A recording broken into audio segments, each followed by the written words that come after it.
5월 2일 오늘 만나 성경 말씀은 룻기 1장 16절에서 18절까지의 말씀입니다. 룻이 이르되 내게 어머니를 떠나며 어머니를 따르지 말고 돌아가라 강권하지 마옵소서.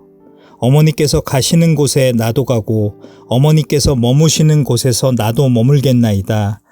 어머니의 백성이 나의 백성이 되고 어머니의 하나님이 나의 하나님이 되시리니 어머니께서 죽으시는 곳에서 나도 죽어 거기 묻힐 것이라. 만일 내가 죽는 일 외에 어머니를 떠나면 여호와께서 내게 벌을 내리시고 더 내리시기를 원하나이다 하는지라. 나오미가 룻이 자기와 함께 가기로 굳게 결심함을 보고 그에게 말하기를 그치니라. 아멘. 오늘 만나러 만나주시는 하나님을 기대합니다. 남편 따라 이방 모압 땅에 정착했던 나오미는 기구한 운명을 맞이합니다. 기둥같이 길했던 남편이 자신과 두 아들을 남겨놓고 세상을 떠나버린 겁니다. 그런데 얼마 있지 않아 두 아들마저도 세상을 떠나버립니다.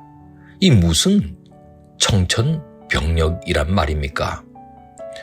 그동안 남편 잃은 슬픔과 서러움을 그래도 삼킬 수 있게 해준 두 아들 아닙니까? 이제 집안의 남자는 다 사라져 버렸습니다. 과부 되어버린 자신과 두 모압 여인만 남은 겁니다. 그런데 흉년 때문에 떠나왔던 베들레헴에 하나님께서 은혜를 베푸셨다는 소식이 들려옵니다. 우리말 베들레헴은 히브리어 베이트 레헴입니다. 빵집이라는 뜻 아닙니까? 먹을 빵 없어 떠났던 베들레헴에 빵이 풍성해진 겁니다. 나오미는 고향 땅 베들레헴으로 돌아가기로 결심합니다. 그래도 비빌 언덕은 있지 않겠나 싶어서입니다.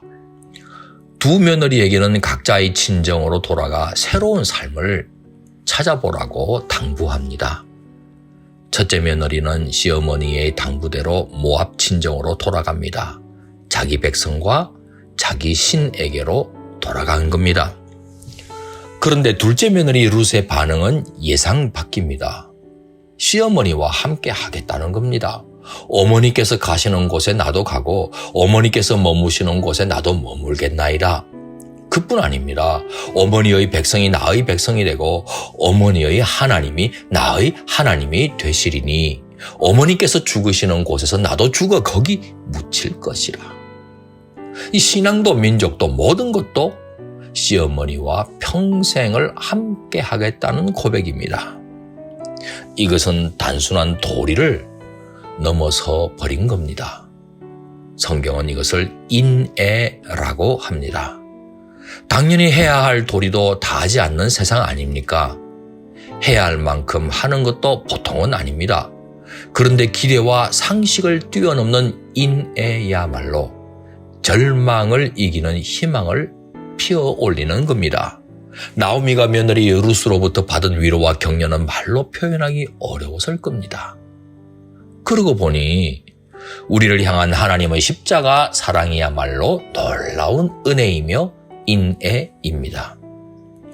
룻이 보기에 시부모님의 하나님은 자기 백성에게 먹을 것 주지 않아 시부모님께서 이방 땅으로 이주해 와야 했던 거 아닙니까? 더욱이 남편과 아들마저 잃어버리고 과부 되게 하신 시어머니의 하나님 아닙니까? 징벌에 쓰디쓴 인생만 안겨주는 것 같은 유대인의 신인데 룻이 자신의 하나님으로 선택했다는 것은 도무지 상식적이지 않습니다. 그 이유가 무엇이었겠습니까? 시어머니 나오미를 평소에 지켜보았기 때문이 아니었을까요? 시어머니는 참으로 서럽고 원통한 눈물을 흘렸지만 그럼에도 자신의 하나님을 향해 기도하였을 겁니다.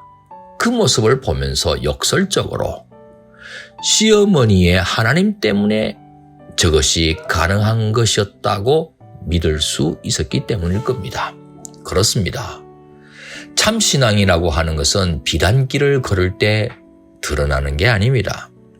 가시밭길을 걸어도 하나님 바라보고 하나님께 감사하는 모습에서 나타나고 타인에게도 증거되는 겁니다. 사랑하는 광성 가족 여러분, 하나님의 인애는 우리의 기대와 상식을 뛰어넘습니다. 우리가 무엇이기에 하나밖에 없는 아들을 우리에게 내어주셨단 말입니까?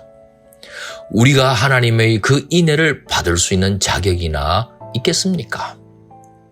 그 사랑을 받을 수 있는 어떤 조건도 우리에게 없지 않습니까? 하나님의 그 인애가 너무나 감사하다면 우리도 인애를 좀 베풀면서 살면 좋겠습니다. 그러면 또 다른 사람에게도 인애의 실천을 도전하게 될 줄 믿습니다. 기도하겠습니다. 우리의 상상을 뛰어넘는 인애를 베풀어 주신 하나님, 오늘 우리도 하나님 닮아 인애를 베풀며 살아가기 원합니다. 그리하여 여기저기 인애가 나타나 이 세상이 인애로 가득하길 원합니다. 예수님 이름으로 기도하옵나이다. 아멘. 이제 두 가지 제목으로 기도하겠습니다. 첫째, 인애 베풀어 주신 하나님께 감사드리며 인애를 베풀며 살기로 결심합니다. 감당할 수 있도록 역사해 주시옵소서. 둘째, 선교사님들의 삶이 현지인들의 기대와 상상을 뛰어넘는 인애를 전함으로써 현지인들의 마음에 감동과 감사가 넘치게 해 주옵소서. 이 제목으로 기도하신 후에 개인 기도 하시겠습니다.